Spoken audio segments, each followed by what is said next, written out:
of beekeeping. Hardest part of beekeeping, keeping your smoker lit.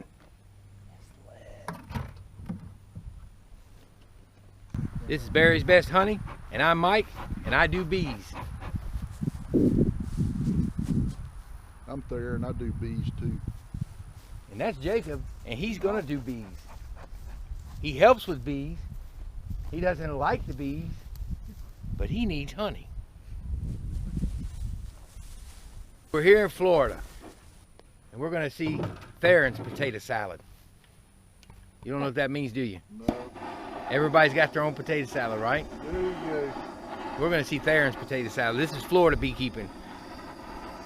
Theron's been keeping bees about a year longer than I have. Actually, a year longer than I have. And we're at a blueberry farm where he's got some hives set up for pollination.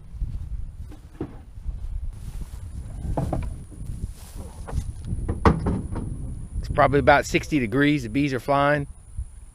And he's gonna transfer some bees into a 5-frame nucleus colony. He sells bees and pollinates rather than honey production, but he does have honey. But his main focus is selling bees. Now Theron is the one I talk about in the video that likes to open hives first and then see if they're mad. And at that point in time, if he gets about 3 or 4 stings, he goes ahead and suits up.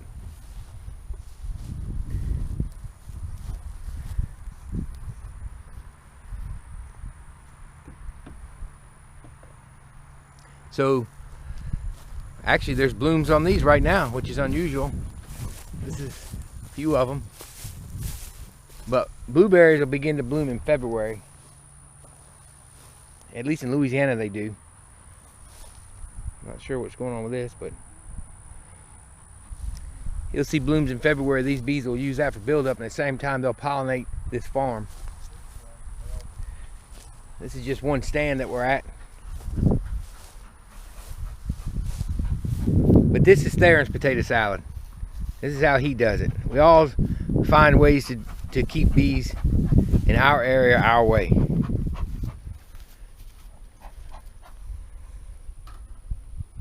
What are we doing today, Theron? We're going to move that one box into either a 4-frame nuke or a 5-frame nuke. Okay, so we're going to move a box into a 4 or 5-frame nuke. Why are we doing that? They got a lot of small hive beetles in them, and they just don't seem to want to turn as far as start expanding. They got too much real estate to try to patrol. So I'm going to kind of put them all together in just a smaller box, so maybe they can fend off the small hive beetles, and they don't have aurora. We've treated the fool out of those with oxalic acid. It's just, they just don't seem to want to start laying.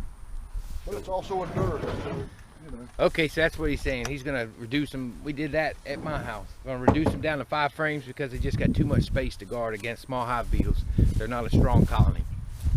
So they'll go through winter now, and they'll have an opportunity to regroup, guard their hive a little better, and then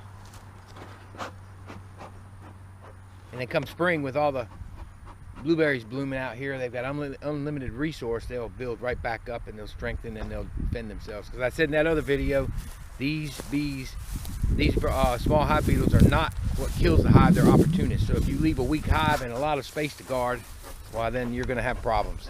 They're going to take it over on you, and they'll run the bees out. So let's take a look.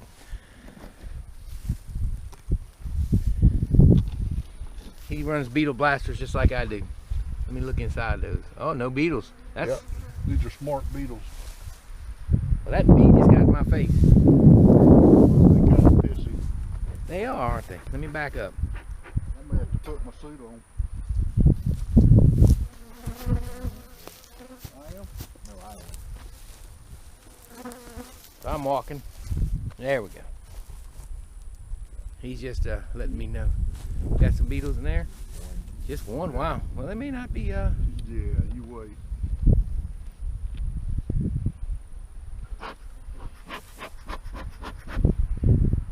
So, like I said in another video about other people that, I mean, it's good to have nice, calm bees, but it doesn't always work out that way. Like today's not an ideal day to open them, but we need to open them. See you. Do they got nectar? A little bit. When'd you put them out there? Put these out there. These are from, That is a small colony. Oh, there you go. but she's laying fairly well.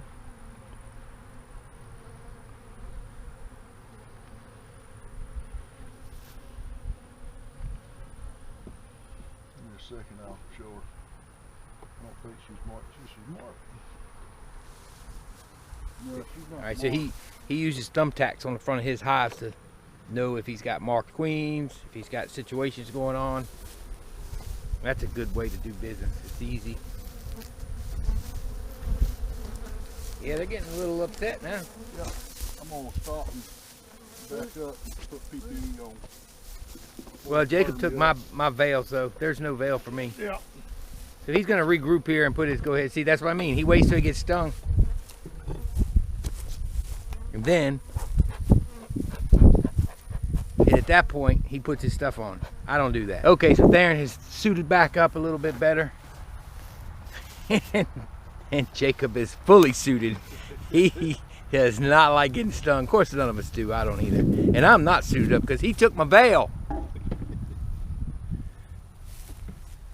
So again, we're compressing. He's compressing this box down because it's got small hive beetles. It's weak. You just don't want to leave them a ton of space. So I'm going to back up a little bit just because they've stung my veil. We don't want to leave them a ton of space. We want to compress them down. That's his plan. And again, this is his potato salad. It worked for him. And I'm going to use that throughout this whole series. Everybody's potato salad is different. Everybody likes their own. So we're going to try and get up here without getting stung. I'll put my hoodie back up to at least keep them out of my ears and hair. We got nectar. So he's kind of training his son a little bit. The big old roach on the back of there. Oh my goodness. That's a big roach. Yes, roaches get in beehives. The bees will run them out. See, look at the hive beetles. All right, let's see. Right in the corner here. You see the little beetles in and out? Mm-hmm. And I mean, that's with 2 traps in this thing. And they're not putting them in the traps, so that means they're not. You see, I mean, look, you see, they're all over it. Right. And when they're not putting them in the traps, they're corralling them in another area usually. That's what I'm worried about, is they're gonna Right. completely lose control. So his goal here, and he said it earlier, I don't know if you could hear, but his goal is to try and compress this down to 4 frames. And what that'll do is it'll give them less real estate to guard. They can cluster up a little tighter. And yeah, they're in my face again. I'm just gonna stand back here. And when they cluster up a little tighter, they can guard their hive better. Their resources will be all together. And that way, coming in winter, he can let them strengthen up really quick, expand them into a box, and they'll be ready to pollinate. So Theron learned beekeeping from a 50-plus year beekeeper. Isn't that right? What, about 50 years he's a beekeeper? Uncle Mutt. And he's in Florida, of course. They have different rules. You'll see they have to mark their boxes. They are required to have inspections, but they also have bee inspectors, apiary inspectors, whatever you call them. Y'all have about 6 or 8 of them, huh, throughout the state. They have certain sections they go to, so he has to be inspected annually. They kind of backed off on that unless you're a big queen producer. Okay, well that's good. I know there's a small hive beetle crawling around. They're kind of slow right now because it's cool. All right, I've got them back together. Let's back this stuff out of our way so we don't step on it. Just keep that lid here. So he's saying they don't have to have annual inspections Well, unless you're high risk. high risk or maybe a commercial.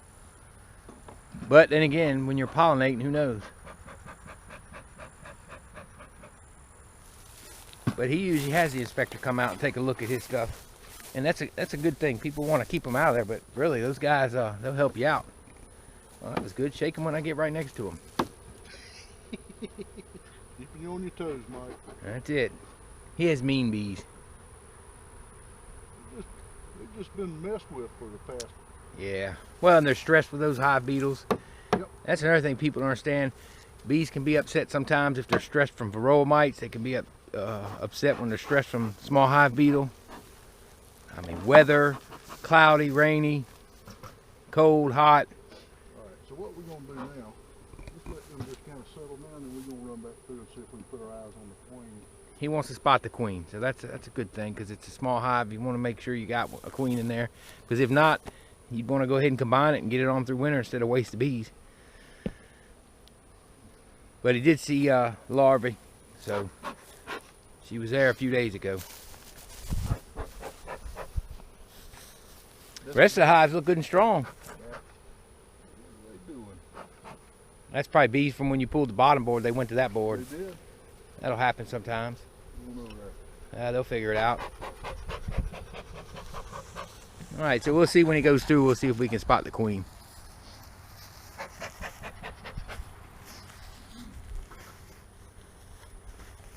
Yeah, these things are.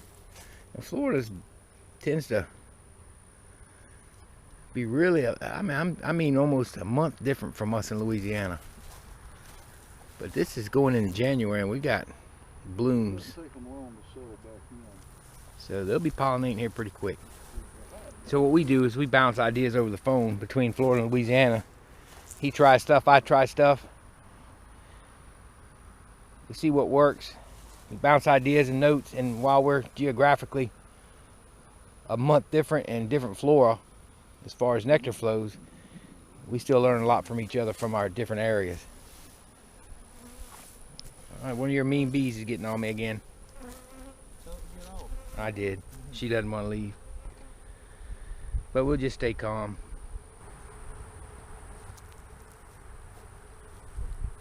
When I say Florida, we're in Florida, but how many miles are we from Georgia? 5 miles or so from the Georgia state line. So we're in North Florida. Just south of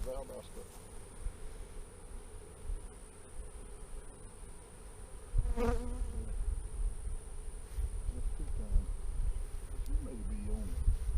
No, she should be on the frame.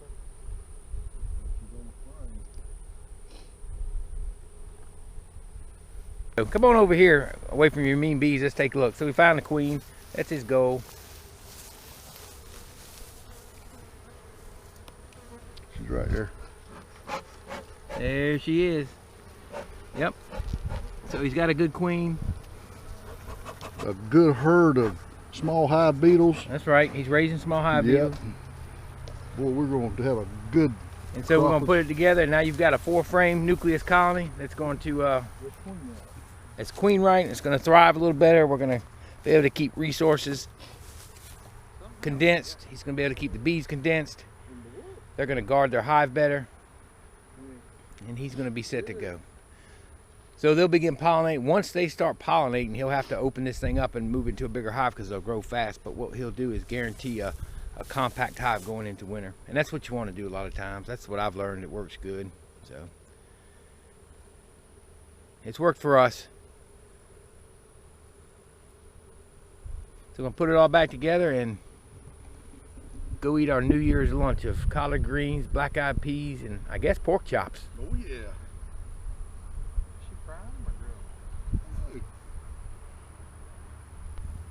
Okay, so you heard us say there was nectar in there, but there's not a lot of nectar flowing. They've got Spanish needle here in Florida that's flowing. So what Jacob's got is he's got the half-gallon feeder jar. Nectar in a jar. That's right. So we got some sugar syrup. What is that, 2 to 1? Sure. He says sure. Darren still hasn't learned the ratios for seasons yet, so he just rolls with it. No, I put a 25-pound sack in a 5-gallon bucket and it worked out pretty close. There you go. So he's gonna punch a few holes or clear out the propolis and the wax, and feed these bees up. I didn't see anything. There it goes. There's dripping. There you go. Two little ones. Two little holes. The vacuum on that's gonna catch up with itself.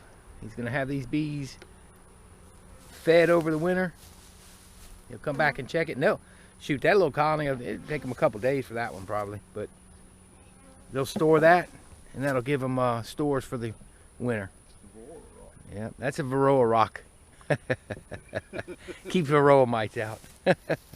They're special rocks. So that's the goal. Get them fed. They don't have a lot of food, so now we've condensed them. We've fed them. We've seen that they have some nectar and pollen to get through. We're going to boost up their nectar. We've condensed them where they have less space to guard against hive beetles, so the opportunists don't have opportunity now. And we've got them settled in for winter. Pollination will start in a month or two, probably here, I guess a month and a half. As you see the blooms I've showed you. And once they crank up, it'll be time to move them. So he's checking another hive real quick. The ones I'm trying to drive up into here, they were at Mom and Dad. He wants to get them out of that medium super and get rid of all mediums. He wants to stick with just nukes and 10 frame deeps. So we're going to continue on with this and let him inspect those, and then go to the next project at hand. So we're inspecting this medium. He's trying to drive up. Look at the pollen on that bee. Yeah. Bringing in pollen. They're so lethargic and very weak. Yeah. Well, it's cold. Well, it's not cold. It's just not a real good time to be doing There's it. her queen. There's. She's a marked queen green, so she's last year's queen. Yep. There's color coding for queens. He can't get him into this deep, and that's his goal, is to free up that super and get him into one deep. But at this point, you may just have to leave him there. Yep. But they aren't going to do anything in there. Right. It's just not that time of year. Yeah, these are those Tractor Supply frames. They don't sit with the other frames. You see that? Yeah, they're a little different. I don't know who builds their frames. These are Man Lake frames. Yeah, Man Lake. And these are from Tractor Supply. Yeah, they don't. There's something odd about those. I mean, they take to them. Now, granted, that's the Acorn Foundation. The Acorn Foundation. Everything takes to that. See, that's one there.